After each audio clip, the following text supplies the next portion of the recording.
Hello guys, welcome back to our channel. Is our family vlogs. Once again, nandito naman po ako para ibahagi po sa inyong lahat tungkol sa mga collectible na barya tsaka collectible na banknotes. So bago po ako mag-upisa, shout out po muna sa mga legendary collector, lalo na sa mga baguhang collector, sa mga kagrupo namin at mga solid supporters, solid followers, Luzon, Visayas, Mindanao, lalo na sa labas ng bansa, especially kay Brother Mark Lister Gamayon. Shout out po sir, always free lang po tayo at keep safe sa trabaho always, no. So yung pag-usapan po natin ngayon guys, no, tungkol po sa 10 centavo na pinagkaguluhan na talaga sa Facebook, no. Dami na talagang nalilito ng mga viewers o talagang nag-aalok, no. So si SRI nais lang po magbigay ng talagang impormasyon na talagang para malalaman natin kung may value yung mga barya, no, yung hinahanap palagi dyan, no. So yung nais lang po i-share, no, o impormasyon. Ito na guys, no, 4 kind of 10 centavo na maraming naghanap guys, no. Ito po guys, no, nakaimahe po ni Francisco Baltasar, 10 centimos, no. Napakaganda pa rin detalya guys, no. Good condition pa rin, no. Kasi ito guys, marami na talagang naghahanap dyan sa Facebook. Kung alam ko yan eh, kasi pinanood ko rin mga content dyan, no. Iwan ko lang kung totoo silang buyer, no. Kasi SR kasi nais lang po magbigay ng impormasyon sa lalo na sa mga baguhan para hindi na sila malilito kung alin ang mga collectible na barya, no. So ito guys, composition ito guys, no, copper nickel, no. So non-magnetic siya, no. Napakaganda pa rin barya guys, no, 1974.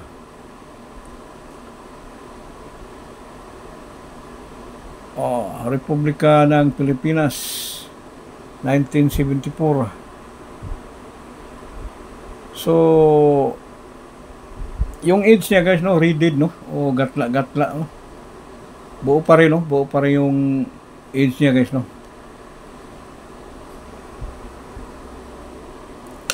Pangalawa guys, no, also Francisco Baltasar, no, EBL series, 10 centimos, 4 na mukha, EBL ang bagong lipunan, no. Nabilo po ito sa bagong lipunan series 1977. Medyo hard to find na po itong taon na to, 1977, sa mga ganitong klaseng barya.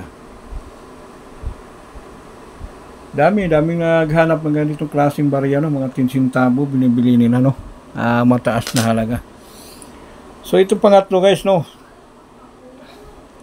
English series, also 10 centavo. Ito po ang pinakaunang 10 centavo sa series. Yung mga Philippine, dito na ginawa sa Pilipinas.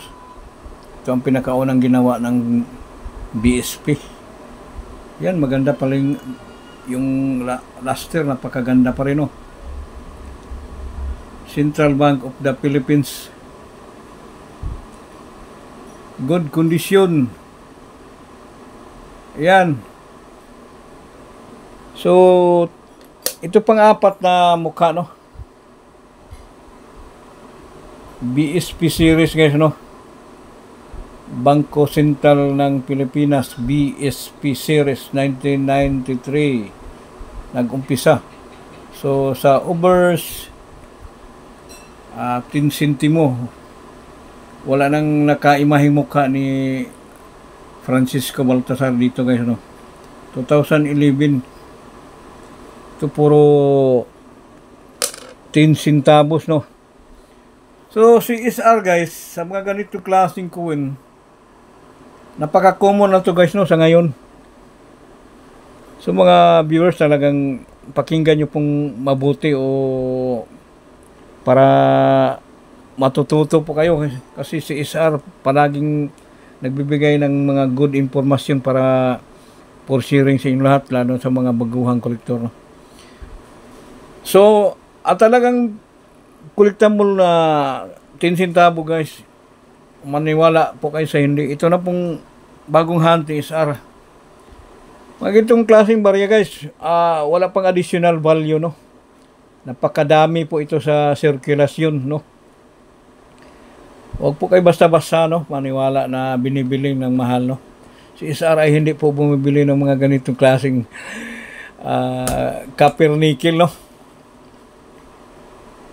So, yung talagang collectible na 10 centavo, ito na po ang nais lang po i-share namin, no? Ang bagong hunt ni Sir SR na 10 centavo na talagang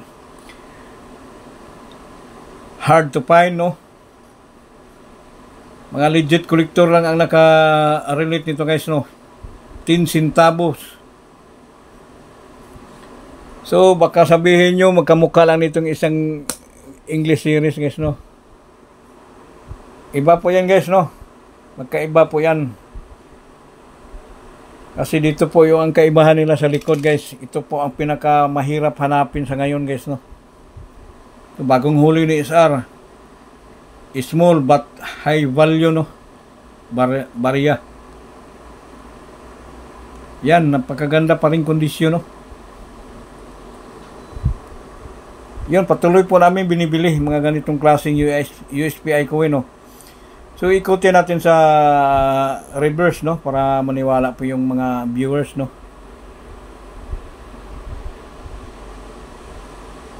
Yan, napakaganda pa rin detalye, guys, oh. Napaka-good condition. So, very beautiful coin. Hard to find. Made by Miami. Letter M, no? Minted by Miami. Yan, oh. 1929. United States of America. Napakaganda pa rin detalye guys, no? Ka-inlove talaga. Yung mga baguhan, sana yung mga porsigido talagang makakamit nyo yan. Basta maniwala po kayo. Ako nag-umpisa din ako sa wala eh. Kaya nga, sakripisyo lang po. Basta once na collector po tayo, no? Makakamit natin yan. Yan, napakaganda pa rin yung age, medyo magkaiba sa age ng ano, isang 10 centavos, no? Yan, no?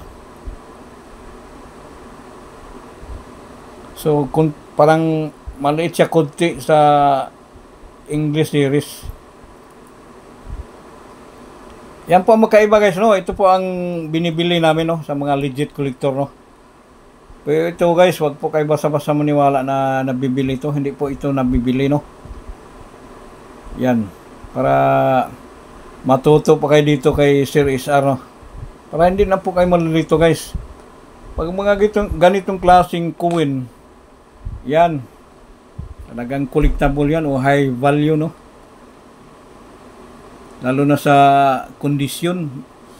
Bali, 2 piraso ito nahuli namin guys, no? Magkamukha guys, oh.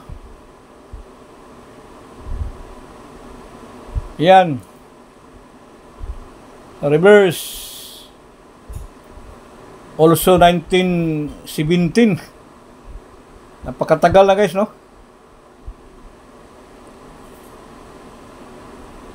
108 years, no?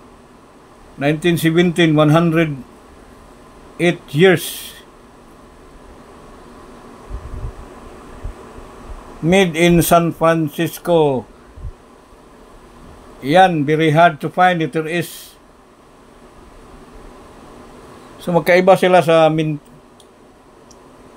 sa likod guys, no? Letter M itong isa, no? Ito po ginawa sa Miami.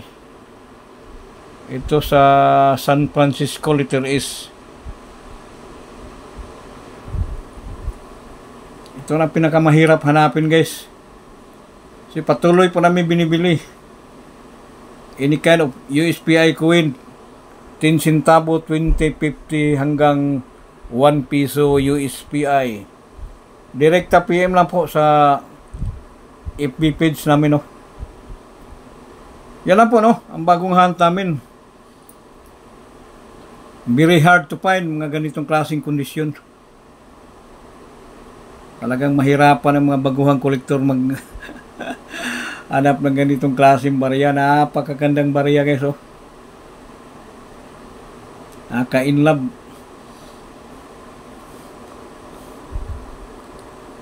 Iyon. Sana patuloy po kayong mag-alok sa amin anytime. Basta mga ganitong klaseng coin. Hard to find, any kind of error. Pwede kayong magpasa doon sa FB page, no? Is our family. So yun lang po, no? Pero yung 4 na sintabo, guys, no, hindi po talaga ito nabibili, guys, no? Maniwala po kayo sa hindi. Kasi kami, yung mga impormasyon talaga, hindi kami nagsisinungaling dito. Talagang sinasabi namin ang katotohanan, no? Para yung mga baguhan, hindi na talaga malilito dyan o umaasa, no, sa naghahanap umano. Hindi na bibili yan kahit gaano kagandang mga ganitong klaseng barya. Ito po ay no added value, no. So marami po ito sa circulation o common, no. Madalas natin mahanap, kaya tinatawag common, o marami pang may hawak ng ganitong klaseng barya, no. Ito po ay hindi nabibili, guys, no. Tandaan nyo pong mabuti, no. Huwag na kayong umaasa. Dito na po kayo maniwala kay Sir Isar. Kasi si Sir Isar hindi na kailangan dito follow and share, magpipili sa inyo. Basta once may magkapag-alok sa akin dito, talagang mapili ka agad, guys, mga ganitong klaseng barya. Hindi na kailangan follow and share, basta may hawak kayo ng mga ganitong klaseng coin, tsaka hard to find o error, no. Wag lang ganito, guys, no, talagang hindi nabibili ito, no. So yan lang po, no. Thank you very much. Sana yung mga baguhan maintindihan nyo po, no, yung content ni Sir Isar, no. Kasi always sharing lang po yung content namin dito. So maraming salamat po sa inyong lahat sa pagtitiwala sa channel namin, Luzon, Visayas, Mindanao. Bye bye.